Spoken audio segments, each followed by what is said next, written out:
Bismillahirrahmanirrahim. Assalamualaikum warahmatullahi wabarakatuh. Waalaikumsalam warahmatullahi wabarakatuh. Innal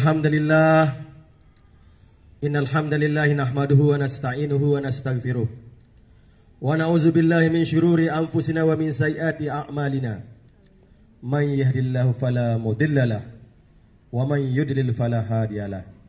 Asyhadu an la ilaha illallah wahdahu la syarikalah. Ahadan samadan lam yalid wa lam yulad wa lam yakul lahu kufuwan ahad. Wa asyhadu anna Muhammadan abduhu wa rasuluh la nabiyya ba'dah. Allahumma shalli wa sallim ala sayyidina Muhammad wa ala alihi wa ashabihi wa man tabi'ahum bi ihsanin ila yaumiddin. Qala Allah Ta'ala, a'udzubillahi minasyaitonir rajim. Wallazina jahadu fina lanahdiyannahum subulana wa innallaha lama'al muhsinin.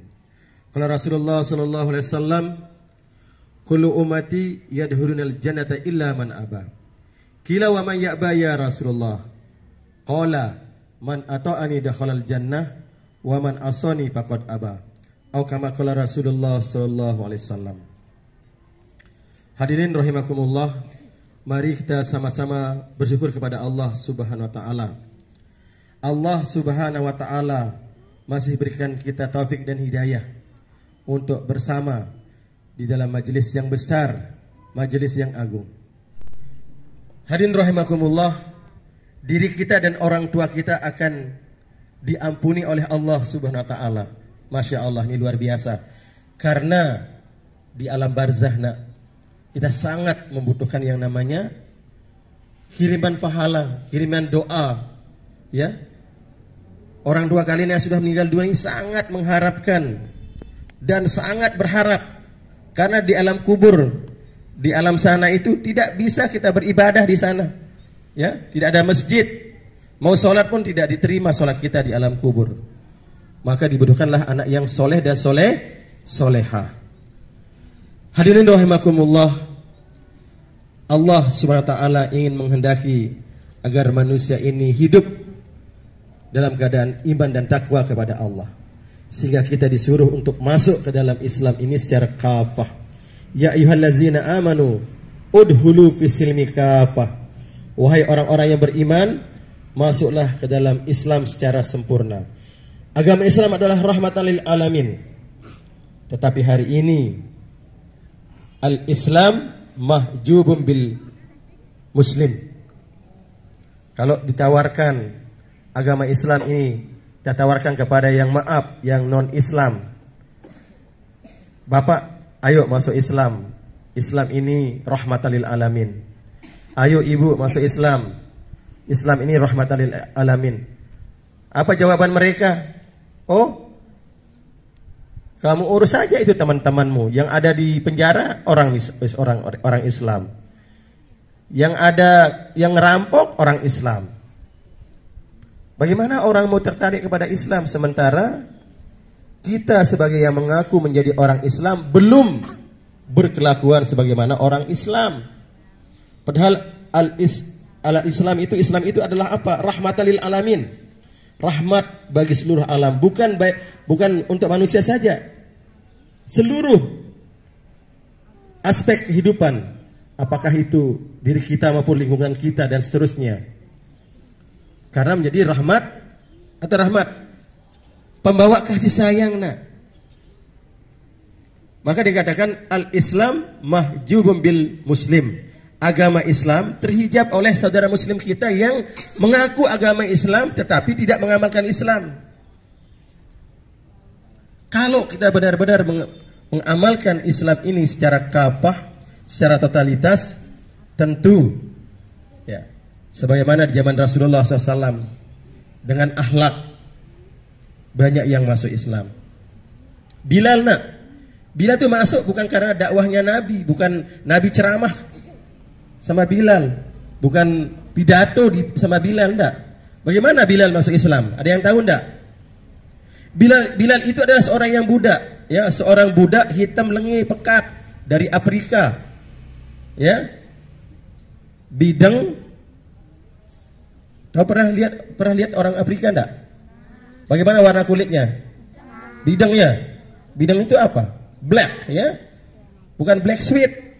Kalau black sweet kan hitam manis. Ini Bilal itu dirinya pun dia tidak miliki namanya budak pada saat itu. Jadi kalau tuannya mau naik kuda, dia dijadikan tangga. Bilal dijadikan tangga. Naiklah di punggungnya, diinjak. Itu sebelum masuk Islam. Maka suatu saat datanglah Rasulullah kepada Bilal. Ditemui Bilal dalam keadaan sedang apa? Mengheler gandum. Dulu, tahu nama heler enggak? Penggilingan gandum. Namun kalian tidak pernah melihat heler padi ya? Pernah ke heler padi? Pernah? Ada mesinnya. Itu dulu Pak Guru sering masih kecil ya. Nah, zaman dulu tidak pakai mesin nak, tetapi memakai namanya penggilingan yang terbuat dari batu besar, ya, putar. Ada lubang di sana, digiling, ya, muter. Jadi nanti yang masuk terlindas dengan penggilingan itu maka dia akan hancur, akan dipecah, ya. Jadi mengecil kalau kita misalnya kalau giling jagung misalnya. Nah, Bilal pada suatu saat sedang menggiling gandum. Maka datang Rasulullah untuk membantu, menolong. Ya namanya Bilal kan seorang budak itu tidak banyak komen siapa kamu, siapa, tidak bertanya. Tapi Rasulullah melihat Bilal, dibantulah Bilal, ditolong, ya. Rasulullah yang mengerjakan pekerjaannya Bilal bersama dengan Rasulullah. Dibantu oleh Rasulullah, tapi karena dia capek Bilal ketiduran. Pekerjaan belum selesai. Ya, dilanjutlah pekerjaannya sama Rasulullah. Bayangkan yang namanya Rasulullah sebagai rahmatan lil alamin. Begitu juga terjadi, bangun-bangun, yuk. Mbe tolong ke heler para negara belum darat, lihatin senang belum darat. Tiba-tiba tidak ada sana, ya. Tapi pekerjaannya sudah selesai. Begitu terjadi berturut-turut 3 kali. 3 kali terjadi seperti itu. Jadi Bilal merasa bersalah, belum sempat berterima kasih kepada orang yang membantu menghelerkan gandum. Siapa itu dia? Bilal tidak tahu, ya. Maka singkat cerita anak-anak sekalian, besok ya katanya. Kalau datang orang itu, karena yang nama kerja kan capek, ya enggak? Kecapean, lelah, langsung ketindokan, ya. Kerok, ini nasa apa-apa, ya, namanya kerok. Bukan digerok-gerok ini, ngorok, ya. Seperti itu. Hari yang ketiga Bilal tak mau kerja, datanglah Rasulullah kepada Bilal di tempat yang sama, sin pantu Rasulullah milih begawian, dilihat takut takut Bilal ini kalau ketiduran, ya. Datang Rasulullah, ya, tapi Rasulullah aja, tidak banyak komen juga. Rasulullah datang kepada Bilal. Kemudian setelah Rasulullah bekerja, Bilal jadi mandor. Artinya dia tidak kerja, dibiarkan Rasulullah bekerja. Karena takut Takut ketiduran karena ingin menyempatkan terima kasih kepada Rasulullah SAW. Yang pada saat itu belum tahu bahwa itu Rasulullah, belum tahu. Akhirnya selesai pekerjaan, wahai Tuhan, siapa Anda? Begitu baik. Akulah Muhammad, akulah Rasulullah. Maka dengan asbab hikmatnya Nabi kepada Bilal masuk agama Islam. Tahu enggak cerita Bilal bagaimana? Setelah masuk Islam diapain Bilal? Disiksa, ya? Disiksa oleh siapa? Oleh majikannya. Siapa namanya? Abu Jahal, ya. Bilal ini kan seorang budak. Nah, diketahuilah Bilal ini masuk Islam. Ya, setelah diketahui masuk Islam kan sudah jadi budak masuk Islam lagi. Tidak jadi budak pun Bilal ini sudah dianggap memang dia budak, apapun tidak boleh berbuat apapun kecuali atas kehendak majikannya. Jadi ibarat istilahnya? Ibarat benda atau alat mau dibawa ke sana, mau diapakan saja, itu urusannya majikannya, urusan tuannya. Jadi seorang hamba ini dia tidak memiliki dirinya. Akhirnya singkat cerita, Bilal pun disiksa di tengah padang pasir yang panas. Ya, kalau kita berdiri di aspal di tengah terik matahari, halo, tidak ada yang bicara di terik tengah matahari tanpa sandal, panas apa tidak? Panas. Ini di terik aspal. Ini di tengah padang pasir, kemudian dihimpit sama batu, nak ditindih sama batu. Kemudian dipecut, dicemeti. Ya. Dipecut kira-kira sakit apa enggak? Bilang apa kalau orang dipecut? Wah, kita bilang apa? Apa kita bilang? Pak, kalau misalnya kalian dipukul, apa yang kalian bilang? Ampun terus, nyorak apa diam? Apa enak? Begitu. Aduh, gitu. Ya. Iya, pasti berteriak sakitan. Wow, begitu kan? Apalagi pecut yang pertama, kedua tambah bukan satu orang, termasuk banyak orang yang mencambuk Bilal setelah diketahui masuk Islam. Namun dari lisan Bilal, seorang budak dengan keimanannya, dengan keyakinannya, dengan asbab dakwah Rasulullah, dengan hikmatnya Rasulullah kepada Bilal, bukan mengatakan dicemeti, bukan bilang aduh, ahad, ahadun ahad. Ada yang satu. Dia kepada Allah maksudnya. Ahadun ahad ada yang esa. Dipecut lagi tambah keras. Ahad, ahad. Ahadun ahad. Seperti itu. Jadi tidak mengatakan aduh sakit enggak. Justru dia merasakan nikmatnya iman di sana anak-anak sekalian. Karena iman sudah masuk ke dalam hati Bilal. Sehingga siksaan-siksaan yang Rasulullah pun sedih, Abu Bakar pun sedih melihat keadaan Bilal yang telah disiksa begitu berat oleh tuannya, ya. Bahkan Abu Bakar pun melihat keadaan Bilal yang disiksa oleh tuannya, maka Abu Bakar adalah seorang sahabat Rasul yang kaya, ya, kaya raya. Maka Bilal pun ditebus, dibeli oleh siapa? Oleh Abu Bakar, dimerdekakan. Maka tidak lagi menjadi hamba sahaya. Tidak lagi menjadi budak, tetapi merdeka. Dulu ada namanya budak, nak. Jadi perbudakan zaman lain. Sebelum datang Rasulullah itu masih terjadi. Kalau sekarang kan terjadi perdagangan manusia, nak, TKW, ya. Dengan ini selalu bayar luar negeri yang ilegal, ya, bukan legal ini. Dia diperjualbelikan jadi budak di sana di Saudi juga. Akhirnya tidak bisa buat apa-apa. Tidak sih budak resmi, tapi artinya dianggap budak. Saya pakai seperti itulah. Itu kan perbudakan modern. Istilahnya perdagangan orang, ada kasusnya. Dan negara itu melarang. Tetapi ada saja arak doang manusia berbuat marano. Karena apa? Karena duit. Karena fulus. Karena apa? Karena ini karena orang iman juga. Mau saja dengan iming-iming dikasih gaji yang banyak, dia tidak tahu apa yang akan dikerjakan di sana. Akhirnya diperdagangkan. Nah, pada zaman Rasulullah SAW sebelum datang Rasulullah ini sudah terjadi yang namanya perbudakan jauh sebelum Rasulullah. Maka Bilal radhiyallahu an telah dimerdekakan oleh Abu Bakar radhiyallahu an. Maka Bilal pun menjadi apa?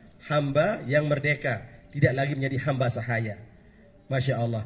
Maka beliau berkhidmat kepada Rasulullah sallallahu alaihi wasallam.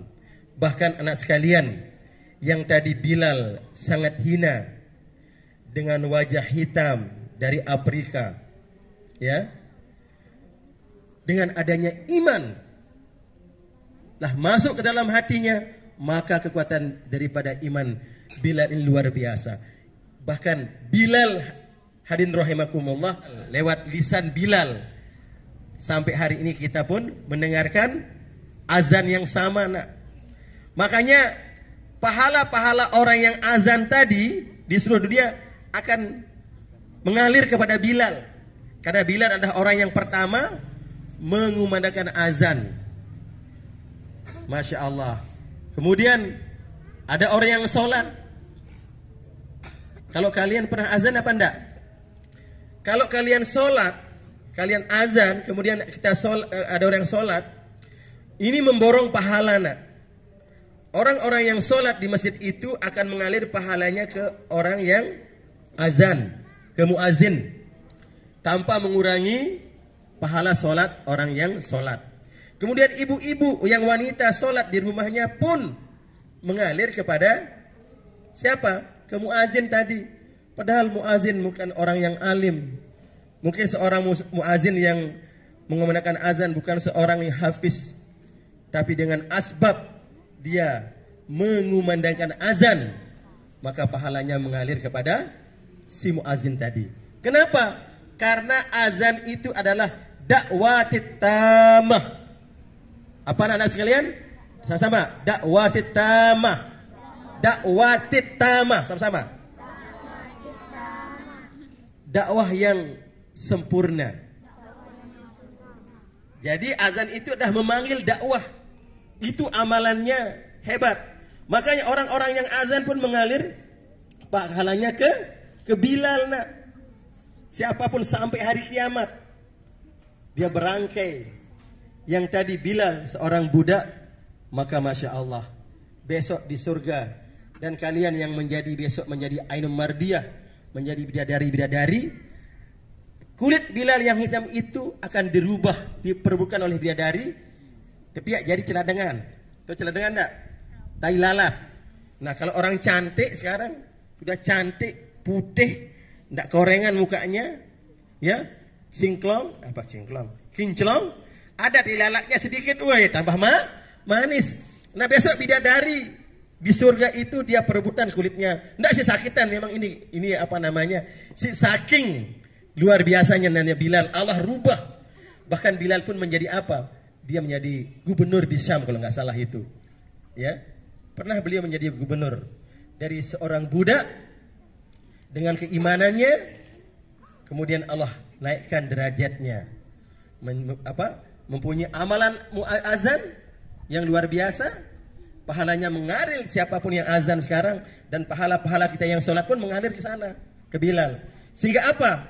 Suatu saat, bukan itu saja, apalagi yang terkenal dari Bilal. Ayo, tadi kulitnya menjadi tai lalat bidadari. Terus ada apa? Muazin terkenal, ya.